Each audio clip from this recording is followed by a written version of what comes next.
सुरुवात। नमस्ते नमस्ते। हामी चाहिँ यहाँ आज यो माघे सङ्क्रान्तिमा के खाइन्छ भन्दा हाम्रो यहाँ आमा बुवाहरूले चाहिँ सेल खाने रे, तरुल खाने रे, घिउ चाकु खाने रे होइन, अनि खिचडी खाने रे भनिसके पछाडि आजको यो सेल सबभन्दा पहिलो यहाँ तरुल अनि घिउ चाकु तरुल यो सबै व्यञ्जन चाहिँ आज यो माघे सङ्क्रान्तिको लागि है। ल सबैजना हेर्नु होला।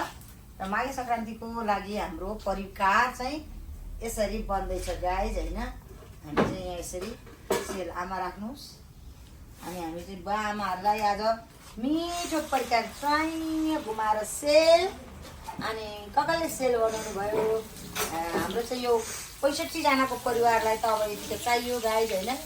त्यही भएर चाहिँ हामीले टन्न सेल पनि बनायौँ। अब बाआमाहरू दिउँसो घाममा बस्नु भएको छ टक्क लाएर। अब एकछिन पछाडि चाहिँ बुवा आमाहरूले आज सेल तरुल घिउ चाकु प्लस खिचडी पनि खानुहुनेछ र खिर पनि भन्नुभएको छ है। फेरि खिर छ आज खिर। जय साईराम। ल हेर्नुहोस् है सेल बनाउँदैछौँ हामी गाई। सबैजनालाई कस्तो लाग्यो त हाम्रो सेलहरू, हाम्रो माघे सङ्क्रान्तिको यो परिकारहरू हेर्नुहोस् त।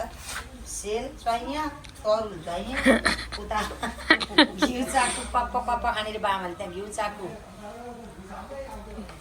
चाकु पप्पा खानुहुन्छ अरे। ल माघे सङ्क्रान्तिको तिलौरा तरुल अनि सेल। माघमा पाके सेल, पुसमा पाके माघमा पाके भन्थे। हामीले सेल चाहिँ तात्तातै खुवाउनलाई अझै पकायौँ। ऊ चाहिँ तरुल चाहिँ बिहान बिहानै खुवायो भने बुवा आमालाई ग्यास्ट्रिक लाग्छ होइन। त्यही भएर हामीले चाहिँ यो